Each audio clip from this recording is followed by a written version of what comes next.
ನಮಸ್ತೆ. 21/6/2024 ಶುಕ್ರವಾರ, ಶುಕ್ಲ ಪಕ್ಷ ಅಂದರೆ ಬೆಳೆಯುವ ಚಂದ್ರ. ಇವತ್ತು ಚತುರ್ದಶಿ ತಿಥಿ. ಬೆಳಗ್ಗೆ 7:31:52 ಆಮೇಲೆ ಬರುವಂಥದ್ದು ಹುಣ್ಣಿಮೆ. ಇವತ್ತು ಬೆಳಗ್ಗೆ 7:30 ಅಂತ ಹೆಚ್ಚು ಕಮ್ಮಿ ಇಟ್ಕೊಳ್ಳಿ. ನಾವು 7:31:52 ಅಂತ ಹೇಳಿದ್ವಿ. ಹೆಚ್ಚು ಕಮ್ಮಿ 7:30 ಮೇಲೆ ಹುಣ್ಣಿಮೆ ಪ್ರಾರಂಭವಾಗುತ್ತದೆ. ಇದು ಇವತ್ತಿನ ದಿನ. 5:55 ಸಂಜೆ 6:19 ಜ್ಯೇಷ್ಠ ನಕ್ಷತ್ರ. ಅಲ್ಲಿಯವರೆಗೂ ಶುಭವಾಗಿಲ್ಲ. ಮರಣ ಕಾರ್ಯನಾಶ ಅಂತ ಇರೋದರಿಂದ ಸಂಜೆಯವರೆಗೂ ಖಂಡಿತ ಮುಹೂರ್ತ ಕಾರ್ಯಗಳು, ಶುಭ ಕಾರ್ಯಗಳು ಯಾವುದನ್ನು ಮಾಡಬಾರದು. ಹುಣ್ಣಿಮೆ ಇದೆ ಅಂತಂದರೂ ಇವತ್ತು ಶುಭ ದಿನವಲ್ಲ, ಮರಣ ಯೋಗದ ದಿನ. ಆನಂತರ ಅಂದರೆ ಸಂಜೆ 6:19 ಮೇಲೆ ಮೂಲ ನಕ್ಷತ್ರ ಪ್ರಾರಂಭವಾಗುತ್ತದೆ. ಮೂಲ ನಕ್ಷತ್ರ ಅಂತ ಕೆಲವರು ಭಯ ಪಡ್ತಾರೆ. ಆದರೂ ಮೂಲ ನಕ್ಷತ್ರ ಅಮೃತ ಮತ್ತು ಕಾರ್ಯಲಾಭವನ್ನು ಕೊಡುತ್ತದೆ. ಆದ್ದರಿಂದಾಗಿ ಆ ಸಮಯ ಶುಭವಾಗಿದೆ. ಇವತ್ತಿನ ದಿನ ಪ್ರಕಾರ ರಾಶಿ ವೃಷಭ ರಾಶಿ ಬೆಳಗ್ಗೆ 5:55 ಸಂಜೆ 6:19. ಆನಂತರ ಧನುಸು ರಾಶಿ 5:55 6:19 ಜ್ಯೇಷ್ಠ ನಕ್ಷತ್ರದ 2ನೇ ಪಾದವಿದೆ. 6:19 ಮಧ್ಯಾಹ್ನ 12:20 ಜ್ಯೇಷ್ಠ ನಕ್ಷತ್ರ 3ನೇ ಪಾದ. 12:20 ಸಂಜೆ 6:19 ಜ್ಯೇಷ್ಠ ನಕ್ಷತ್ರ 4ನೇ ಪಾದ. ಸಂಜೆ 6:19 ರಾತ್ರಿ 12:15 ಜ್ಯೇಷ್ಠ ನಕ್ಷತ್ರ ಮುಗಿದು ಮೂಲ ನಕ್ಷತ್ರ 1ನೇ ಪಾದ. ರಾತ್ರಿ 12:15 ಮೇಲೆ ದಿನ ಪೂರ್ತಿ ಅಂದರೆ ರಾತ್ರಿಯೆಲ್ಲ ಮೂಲ ನಕ್ಷತ್ರದ 2ನೇ ಪಾದವಿದೆ. ನಾಳೆಯೂ ಮೂಲ ನಕ್ಷತ್ರವೇ ಇದೆ. ನಾಳೆ ಅಂತಂದರೆ 22ನೇ ತಾರೀಕು. ಹಾಗಾಗಿ ಒಂದು ದಿನ ಹೇಗಿರುತ್ತೆ ಅಂತ ನಾವು ನೋಡೋಕೆ ಹೋದಾಗ ನಾಳೆ ಅರ್ಧ ದಿನ ಮೂಲ ನಕ್ಷತ್ರವೇ ಇದೆ. ಮಕ್ಕಳು ಹುಟ್ಟೋದು ಬೇಡ ಅನ್ನೋದು ಅವರವರ ತೀರ್ಮಾನಕ್ಕೆ ಬರುವಂಥ ವಿಷಯಗಳು. ಇವತ್ತು 100% ಶುಭ ಸಮಯವನ್ನು ಫಸ್ಟ್ ನೋಡ್ಕೊಳ್ಳೋಣ. ಆದರೂ ಅದನ್ನು ನೋಡೋಕ್ಕೆ ಮುಂಚೆ ಫಸ್ಟು ಯಾವ ನಕ್ಷತ್ರ ಯಾವ ರಾಶಿಗೆ ಇವತ್ತು ಚಂದ್ರಾಷ್ಟಮ ಅನ್ನುವ ಕೆಟ್ಟ ದಿನ ಇದೆ ಅಂತ ನೋಡಿದ್ರೆ ಬೆಳಗ್ಗೆ ಫಸ್ಟ್ ನಾವು ಬರುವಂಥದ್ದನ್ನು ನೋಡ್ಕೊಳ್ತೀವಿ. ಯಾವತ್ತು ಮೇಷರಾಶಿಗೆ 5:55 ಸಂಜೆ 6:19 ಚಂದ್ರಾಷ್ಟಮ ದಿನ ಅಂದರೆ ಅಶುಭ ದಿನ. ಅಶ್ವಿನಿ, ಭರಣಿ ಮತ್ತು ಕೃತಿಕಾ ನಕ್ಷತ್ರದ 1ನೇ ಪಾದದವರೆಗೆ ಅಲ್ಲಿಯವರೆಗೂ ದೋಷವಿದೆ. ಸಂಜೆ 6:19 ಮೇಲೆ ರಾಶಿ ಚೇಂಜ್ ಆಗಿ ಅಂದರೆ ವೃಷಭ ರಾಶಿಯವರೆಗೆ ಚಂದ್ರಾಷ್ಟಮವಿದೆ. ಈ ರೀತಿ ಇವತ್ತು ತಿಳ್ಕೊಳ್ಳಿ. 100% ಶುಭವಾಗಿರುವಂಥ ಸಮಯ ಅಂತ ನಾವು ಹುಡುಕಿದ್ರೆ 5:55 8:28, 9:23 10:43, 12:24 ಮಧ್ಯಾಹ್ನದಿಂದ ಮಧ್ಯಾಹ್ನ 1:55, ಸಂಜೆ 5:14 ರಾತ್ರಿ 2:08 ಮತ್ತು ಬೆಳಗಿನ ಜಾವ 4:34 ಮೇಲೆ ಬೆಳಗ್ಗೆ ಸೂರ್ಯೋದಯ ಆಗುವವರೆಗೂ ಒಂದೇ ದಿನ. ಅಂದರೆ ದಿನ ಪೂರ್ತಿ ಶುಭವಾಗಿದೆ ಅಂತ. ಈ ರೀತಿ ಇವತ್ತಿನ ದಿನವಿದೆ, ತಿಳ್ಕೊಳ್ಳಿ. ಮತ್ತು ಇವತ್ತಿನ ವಿಶೇಷವಾಗಿ 100% ಕೆಟ್ಟೋದು ಅಂತಂದರೆ ನಾವು ಫಸ್ಟೇ ಹೇಳಿದ್ವಿ, ಇವತ್ತಿನ ನಕ್ಷತ್ರ ಸಂಜೆವರೆಗೂ ಶುಭವಾಗಿಲ್ಲ. ಅಂದರೆ 6:19 ಏನಿದೆ ಅಂತಂದರೆ ನಕ್ಷತ್ರ ಜ್ಯೇಷ್ಠ ನಕ್ಷತ್ರವಾಗಿ ಮರಣವು ಕಾರ್ಯನಾಶವು ಕೊಡೋದರಿಂದ ಶುಭಕರವಾಗಿಲ್ಲ ಅಂತ ತಿಳ್ಕೊಬೋದು. ಇದರಲ್ಲಿ ಇನ್ನೊಂದು ನಾವು ನೋಡುವಂಥ ವಿಷಯ ಏನಂತಂದರೆ ಮರಣವು ಕಾರ್ಯನಾಶವು ಸೌರಮಾನ ಚಾಂದ್ರಮಾನ ಎರಡರಲ್ಲೂ ಬರುತ್ತದೆ. ಆದ್ದರಿಂದಾಗಿ ಇದು 200% ಕೆಟ್ಟೋದು ಅಂತ. ಇವತ್ತಿನ ದಿನದಲ್ಲಿ ಮತ್ತಷ್ಟು ವಿಶೇಷಗಳನ್ನ ನಾವು ನೋಡ್ಕೊಳ್ಳೋಣ. ಏನೆಲ್ಲ ಇರುತ್ತದೆ ಅಂತ ನೋಡೋಕೆ ಹೋದರೆ ಇವತ್ತಿನ ದಿನದಲ್ಲಿ ಇರುವಂಥ ವಿಷಯ ಸಂಜೆಯ ನಂತರನೇ ಯಾವುದಾದರೂ ಪ್ರಾರಂಭ ಮಾಡಬೇಕು. ಆದ್ದರಿಂದ ಅಲ್ಲಿವರೆಗೂ ಕಾಯಬೇಕಾಗ್ತದೆ. ಆದರೂ ಎಮರ್ಜೆನ್ಸಿಗೆ ಕೆಲವು ವಿಷಯಗಳು ನಾವು ಕೊಟ್ಟಿರುವಂಥ ಟೈಮನ್ನು ಉಪಯೋಗಿಸ್ಕೊಳ್ಳಿ. ಮತ್ತೆ ನಾವು ನೋಡುವಂಥ ಇನ್ನೂ ಬೇರೆ ವಿಷಯಗಳು ಅದರಲ್ಲಿ ಗಮನ ಕೊಡಬೇಕು. ಅದು ಈವ್ನಿಂಗ್ ಮೇಲೆ ಅಂದರೆ ಸಂಜೆಯ ಮೇಲೆ ಬರುವಂಥ ಸಮಯಗಳನ್ನ ನೋಡ್ಕೊಳ್ಳೋಣ. ಲಾಭದ ಸಮಯ ಸಂಜೆಯ ಮೇಲೆ ಬರುವಂಥ ಸಮಯ, ಆ ಸಮಯವನ್ನು ಹುಡ್ಕೋಣ ನಾವು. ಅದು ಹೆಚ್ಚು ಕಮ್ಮಿ 7 ಗಂಟೆ ಮೇಲೆ ಅಂತ ಇಟ್ಕೋಬೋದು, ಶುಭವಾಗಿದೆ. ಮತ್ತು ಇವತ್ತಿನ ದಿನದಲ್ಲಿ ಯಾವ ಥರ ಯಾವ ನಕ್ಷತ್ರಕ್ಕೂ ಯಾವ ರಾಶಿಗೆ ಶುಭ ಅಶುಭಗಳು ಅಂತಿದೆ ಅಂತ, ಇದು ತಾರಾ ಮತ್ತು ಚಂದ್ರಬಲ ಅಂತಂತೀವಿ. ತಾರಾ ಅಂತಂದರೆ ನಕ್ಷತ್ರ, ಚಂದ್ರಬಲ ಅಂತಂದರೆ ರಾಶಿ. ಇವತ್ತು ಅಶ್ವಿನಿ ನಕ್ಷತ್ರ ಮೇಷರಾಶಿಯವರಿಗೆ ಖಂಡಿತವಾಗಿ ಪರಮ ಮಿತ್ರ ಧಾರೆಯಾಗಿದೆ ಬೆಳಗ್ಗೆಯಿಂದ ಸಂಜೆಯವರೆಗೂ. ಸಂಜೆಯ ಮೇಲೆ ಜನ್ಮತಾರೆ ಒಂದು 50% ಕೂಡ ಶುಭವಾಗಿಲ್ಲ. ಮತ್ತೆ ನೋಡೋದು ಭರಣಿ ನಕ್ಷತ್ರ ಮೇಷರಾಶಿಯವರಿಗೆ ಸಂಜೆಯವರೆಗೂ ಮಿತ್ರಧಾರೆ ಇದೆ. ಸಂಜೆಯ ಮೇಲೆ ಇನ್ನೂ ಶುಭವಾಗಿದೆ. ಪರಮ ಮಿತ್ರಧಾರೆಯು ಕಾರ್ಯಗಳು ಸ್ವಲ್ಪ ಅಡೆತಡೆ ಇರುತ್ತದೆ, ವಿನಾಯಕರನ್ನ ಪೂಜೆ ಮಾಡಿಕೊಳ್ಳಿ. ಕೃತಿಕಾ ನಕ್ಷತ್ರ 1ನೇ ಪಾದ ಮೇಷರಾಶಿ, ಸಂಜೆಯ ನಂತರ 6-19 ಮೇಲೆ ಮಿತ್ರಧಾರೆ ಇದೆ, ಅನುಕೂಲವಿದೆ. ಕೃತಿಕಾ ನಕ್ಷತ್ರ ವೃಷಭ ರಾಶಿ 2, 3, 4ನೇ ಪಾದಗಳಲ್ಲಿ ಹುಟ್ಟಿದವರಿಗೆ ಸಂಜೆಯ ಮೇಲೆ ಮಿತ್ರಧಾರೆ, ಆದರೂ ಸ್ವಲ್ಪ ಆರೋಗ್ಯದ ಕಡೆ.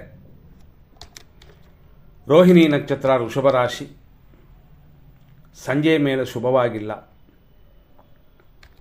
ಸಂಜೆಯವರೆಗೂ ಚೆನ್ನಾಗಿದೆ, ಆದರೂ ದಿನ ಉತ್ತಮವಾಗಿಲ್ಲ. ಹಾಗಾಗಿ ಇವತ್ತು ಯಾವ ನಕ್ಷತ್ರದವರಾಗಲಿ ರಾಶಿಯಾಗಲಿ ಸಂಜೆಯವರೆಗೂ ಚೆನ್ನಾಗಿದೆ ಅಂತಂದರೆ ಅವಸರ ಕಾರ್ಯಕ್ಕೆ, ಆಸ್ಪತ್ರೆ ಮುಂತಾದ ಕಾರ್ಯಗಳಿಗೂ ಮಾತ್ರನೇ ಉಪಯೋಗ. ಯಾಕೆಂತಂದರೆ ಮರಣಾಂತ ಕಾರ್ಯನಾಶಾಂತ 2 ಕೆಟ್ಟೋದಿರುತ್ತದೆ, ಎಚ್ಚರವಾಗಿರಿ. ನಂತರ ನೋಡುವಂಥದ್ದು ಮೃಗಶೀರ್ಷ ನಕ್ಷತ್ರ ವೃಷಭ ರಾಶಿ, ಸಂಜೆಯವರೆಗೂ ಸಮಯ ಉತ್ತಮವಾಗಿಲ್ಲ. ಆ ನಂತರ ಅನುಕೂಲವು ಸ್ವಲ್ಪ ಪರವಾಗಿಲ್ಲ ಅಂತ ಹೇಳ್ಬೋದು. ಮೃಗಶೀರ್ಷ ನಕ್ಷತ್ರ ಮಿಥುನ ರಾಶಿ, ನಿಮಗೂ ಅದೇ ರೀತಿಯಲ್ಲೇ ಅನುಕೂಲವು ಸುಖ ಅಭಿವೃದ್ಧಿಯು ಸಂಜೆಯ 6-19 ಮೇಲೆ ಪರವಾಗಿಲ್ಲ. ಆರುದ್ರ ನಕ್ಷತ್ರ ಮಿಥುನ ರಾಶಿ, ಸಾಯಂಕಾಲವರೆಗೂ ಪರವಾಗಿಲ್ಲ. ನಾವು ಪದೇ ಪದೇ ಹೇಳ್ತೇವೆ, ಸಾಯಂಕಾಲವರೆಗೂ ಪರವಾಗಿಲ್ಲ ಅಂದರೆ ನಿಮ್ಮ ನಕ್ಷತ್ರಕ್ಕೆ ಪರವಾಗಿಲ್ಲ ಅಷ್ಟೇ, ದಿನ ಪರವಾಗಿಲ್ಲ ಅಂತಲ್ಲ, ದಿನ ಕೆಟ್ಟೋದು. ಮತ್ತು ಏನು ಮಾಡೋದು ಅಂತಂದರೆ ಖುಷಿಯಾಗಿರ್ಬೋದು, ಗಂಡ ಹೆಂಡತಿ ಮಕ್ಕಳು ಅಂತ, ಮತ್ತು ಮಿತ್ರರಲ್ಲಿ ಅನುಕೂಲವಾಗಿ ಮಾಡಿಕೊಳ್ಳಿ. ನಂತರ ನೋಡುವಂಥದ್ದು ಪುನರ್ವಸು ನಕ್ಷತ್ರ ಮಿಥುನ ರಾಶಿ, ನಿಮಗೆ ಇವತ್ತಿನ ದಿನ ಪ್ರಕಾರ ದಿನವೂ ಸರಿಯಿಲ್ಲ, ನಿಮಗೂ ಸರಿಯಿಲ್ಲ. ವಿಪತ್ತು ಅನಾನುಕೂಲವಿದೆ, ಎಚ್ಚರ ಸಂಜೆಯವರೆಗೂ. ಸಂಜೆಯ ನಂತರ ಕ್ಷೇಮವು ಸುಖವೂ ಉಂಟು. ಪುನರ್ವಸು ನಕ್ಷತ್ರ 4ನೇ ಪಾದ ಕರ್ಕಾಟಕ ರಾಶಿ, ಖಂಡಿತವಾಗಿಯೂ ಇವತ್ತಿನ ದಿನ ಸಾಯಂಕಾಲವರೆಗೂ ಸರಿಯಾಗಿಲ್ಲ, ಆ ನಂತರ ಶುಭಕರವಾಗಿದೆ.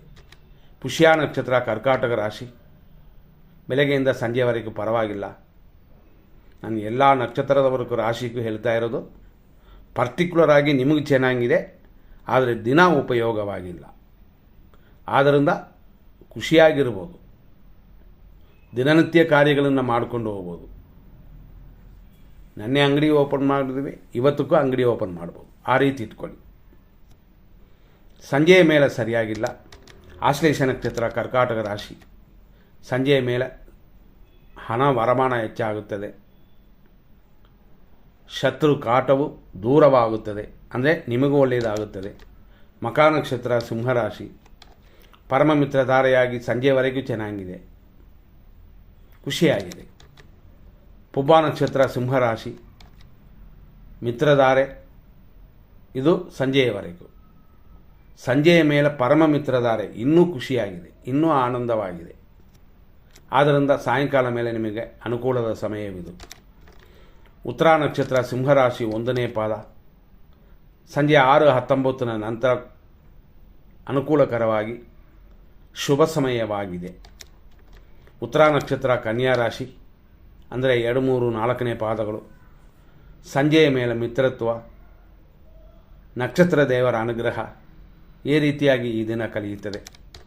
ಹಸ್ತ ನಕ್ಷತ್ರ ಕನ್ಯಾ ರಾಶಿ, ಸಂಜೆಯವರೆಗೂ ಪರವಾಗಿಲ್ಲ, ಆಮೇಲೆ ತೊಂದರೆ ಇದೆ, ಅದನ್ನು ನೋಡ್ಕೋಬೇಕಾಗ್ತದೆ, ಗಮನಿಸಬೇಕಾಗ್ತದೆ. ಚಿತ್ತಾ ನಕ್ಷತ್ರ ಕನ್ಯಾ ರಾಶಿ, ಅನುಕೂಲ, ಆದರೂ ಆರೋಗ್ಯದ ಕಡೆ ಹೆಚ್ಚಿನ ಗಮನ. ಚಿತ್ತಾ ನಕ್ಷತ್ರ ತುಲಾ ರಾಶಿ, 3 ಮತ್ತು 4ನೇ ಪಾದಗಳು ಸಂಜೆಯ ಮೇಲೆ ಅನುಕೂಲಕರವಾಗಿದೆ. ಸ್ವಾತಿ ನಕ್ಷತ್ರ ತುಲಾರಾಶಿ, ಇವತ್ತು ಸಂಜೆಯವರೆಗೂ ಪರವಾಗಿಲ್ಲ. ಅದೇ ಸಮಯದಲ್ಲಿ ಧನಹಾನಿಯೂ ಉಂಟು. ಹಣಕಾಸಿನ ವ್ಯವಹಾರ ಇವತ್ತು ಖಂಡಿತವಾಗಿ ಬೇಡಿ. ನಂತರ ನೋಡುವಂಥದ್ದು ವಿಶಾಖ ನಕ್ಷತ್ರ ತುಲಾರಾಶಿ, ಸಂಜೆಯ ಮೇಲೆ ಕ್ಷೇಮವು ಲಾಭವೂ ಉಂಟು. ವಿಶಾಖ ನಕ್ಷತ್ರ ವೃಶ್ಚಿಕ ರಾಶಿ 4ನೇ ಪಾದ, ಸಂಜೆಯ ಮೇಲೆ ಕ್ಷೇಮ, ಅದೇ ಸಮಯದಲ್ಲಿ ಧನಹಾನಿ. ಹಣಕಾಸಿನ ವಿಷಯಕ್ಕೆ ಖಂಡಿತವಾಗಿ ಅನುಕೂಲಕರವಾಗಿ ಕಾಣಿಸಿಲ್ಲ. ನಂತರ ನೋಡುವಂಥದ್ದು ಅನುರಾಧ ನಕ್ಷತ್ರ ವೃಶ್ಚಿಕ ರಾಶಿ, ಸಂಪತ್ತು ಶರೀರ ಸುಖ ಸಂಜೆಯವರೆಗೂ ಪರವಾಗಿಲ್ಲ ನಿಮಗೆ, ಅಂದರೆ ಈ ದಿನವಲ್ಲ. ಜ್ಯೇಷ್ಠ ನಕ್ಷತ್ರ ವೃಶ್ಚಿಕ ರಾಶಿ, ಈ ಜ್ಯೇಷ್ಠ ನಕ್ಷತ್ರ ವೃಶ್ಚಿಕ ರಾಶಿಗೆ ಸಂಜೆಯ ನಂತರ ಚೆನ್ನಾಗಿದೆ, ಆದರೂ ಹಣಕಾಸಿನ ವಿಷಯದಲ್ಲಿ ಗಮನ ಕೊಡಲೇಬೇಕು. ಮೂಲ ನಕ್ಷತ್ರ ಧನುಸು ರಾಶಿ, ಬೆಳಗ್ಗೆಯಿಂದ ಸಂಜೆಯವರೆಗೂ ಪರವಾಗಿಲ್ಲ, ಆ ನಂತರ ಯೋಚನೆ ಮಾಡಲೇಬೇಕು. ತಲೆ ಸ್ನಾನ ಮಾಡಿಕೊಂಡು ಸ್ವಾಮಿಯಲ್ಲಿ ಪೂಜೆ ಪರಿಹಾರಗಳು ಮಾಡಿಕೊಳ್ಳಿ. ಕೇತು ಶಾಂತಿ ಮಾಡ್ಕೋಬೋದು, ಸರ್ಪ ಶಾಂತಿ. ಪೂರ್ವಾಷಾಢ ನಕ್ಷತ್ರ ಧನುಸು ರಾಶಿಯವರಿಗೆ ಇವತ್ತಿನ ದಿನ ಬೆಳಗ್ಗೆಯಿಂದ ಮಿತ್ರಧಾರೆ, ಸಂಜೆ ಮೇಲೇನೂ ಚೆನ್ನಾಗಿದೆ. ಇವತ್ತು ಪರವಾಗಿಲ್ಲ ಅಂತ ಹೇಳ್ಬೋದು ದಿನ ಪೂರ್ತಿ. ಆದರೂ ಬೆಳಗ್ಗೆಯಿಂದ ಸಂಜೆಯವರೆಗೂ ಹಣಕಾಸು ಮತ್ತು ಕೋಪ ಮಾಡಿಕೊಳ್ಳುವಂಥದ್ದು ಬೇಡ. ಉತ್ತರಾಷಾಢ ನಕ್ಷತ್ರ ಧನುಸು ರಾಶಿ, ಸಂಜೆಯ ಮೇಲೆ ಶುಭಕರವಾಗಿದೆ. ಮಿತ್ರಧಾರೆಯು ಶರೀರ ಸುಖವೂ ಉಂಟು. ಉತ್ತರಾಷಾಢ ನಕ್ಷತ್ರ ಮಕರ ರಾಶಿ, ಟೆನ್ಷನ್ ಇದೆ, ಇಷ್ಟಾರ್ಥ ಸಿದ್ಧಿಯೂ ಉಂಟು. ಇದೆಲ್ಲ ಬೆಳಗ್ಗೆಯಿಂದ ಸಂಜೆವರೆಗೂ. ಆ ನಂತರ ಮಿತ್ರಧಾರೆ ಇದೆ, ಧನ ವ್ಯಯವೂ ಇದೆ. ಶ್ರವಣ ನಕ್ಷತ್ರ ಮಕರ ರಾಶಿ, ಇವತ್ತಿನ ದಿನ ಜ್ಯೇಷ್ಠ ನಕ್ಷತ್ರ ಬಂದಿರುವಂಥ ಬೆಳಗ್ಗೆಯಿಂದ ಸಂಜೆಯವರೆಗೂ ಅನುಕೂಲವಿದೆ, ಇಷ್ಟಾರ್ಥ ಸಿದ್ಧಿಯೂ ಇದೆ ನಿಮಗೆ. ಆ ನಂತರ ಪರವಾಗಿಲ್ಲ ಮಿತ್ರಧಾರೆ, ದಿನ ಪೂರ್ತಿ ಓಕೆ ಅಂತ ಒಪ್ಕೋಬೋದು. ಆದರೂ ಬೆಳಗ್ಗೆಯಿಂದ ಸಾಯಂಕಾಲವರೆಗೂ ಸಮಯ ಉತ್ತಮವಾಗಿ ಇಲ್ಲದೇ ಇರೋದರಿಂದ ಗಮನ ಕೊಟ್ಕೊಳ್ಳಿ. ಧನಿಷ್ಠ ನಕ್ಷತ್ರ ಮಕರ ರಾಶಿ, ಪ್ರತ್ಯೇಕ ತಾರೆ, ಅನುಕೂಲವಿಲ್ಲದ ದಿನ ಸಾಯಂಕಾಲವರೆಗೂ, ಆ ನಂತರ ಶುಭವಾಗಿದೆ. ಧನಿಷ್ಠ ನಕ್ಷತ್ರ ಕುಂಭರಾಶಿ, ಸಾಯಂಕಾಲ ಮೇಲೆ ಅನುಕೂಲದ ಇಷ್ಟಾರ್ಥ ಸಿದ್ಧಿಯೂ ಉಂಟಾಗುವ ದಿನವಿದು. ಶತಭಿಷ ನಕ್ಷತ್ರ ಕುಂಭರಾಶಿ, ಬೆಳಗ್ಗೆಯಿಂದ ಸಂಜೆಯವರೆಗೂ ಕ್ಷೇಮವು, ಕೆಲಸ ಕಾರ್ಯಗಳ ಅಭಿವೃದ್ಧಿಯೂ ಉಂಟು. ಸಂಜೆಯ ಮೇಲೆ ಶುಭವಾಗಿಲ್ಲ. ಪೂರ್ವಭಾದ್ರಪದ ನಕ್ಷತ್ರ ಕುಂಭರಾಶಿ, ವಿಪತ್ತು ಉಂಟು. ಕೆಲಸ ಕಾರ್ಯಗಳಲ್ಲಿ ಅಭಿವೃದ್ಧಿ ಇದ್ದರೂ ದಿನ ಉತ್ತಮವಾಗಿಲ್ಲ, ನೋಡ್ಕೊಳ್ಳಿ. ಆ ನಂತರ ಅಂದರೆ ಸಂಜೆ 6:19 ಮೇಲೆ ಕ್ಷೇಮವು, ಇಷ್ಟಾರ್ಥ ಸಿದ್ಧಿಯೂ ಉಂಟು. ಪೂರ್ವಭಾದ್ರಪದ ನಕ್ಷತ್ರ ಮೀನರಾಶಿ 4ನೇ ಪಾದ, ಸಂಜೆಯ ಮೇಲೆ ಚೆನ್ನಾಗಿದೆ. ಕೆಲಸ ಕಾರ್ಯಗಳಲ್ಲೂ ಅಭಿವೃದ್ಧಿ ಇದೆ. ಬೆಳಗ್ಗೆಯಿಂದ ಸಂಜೆವರೆಗೂ ಶುಭವಾಗಿಲ್ಲ.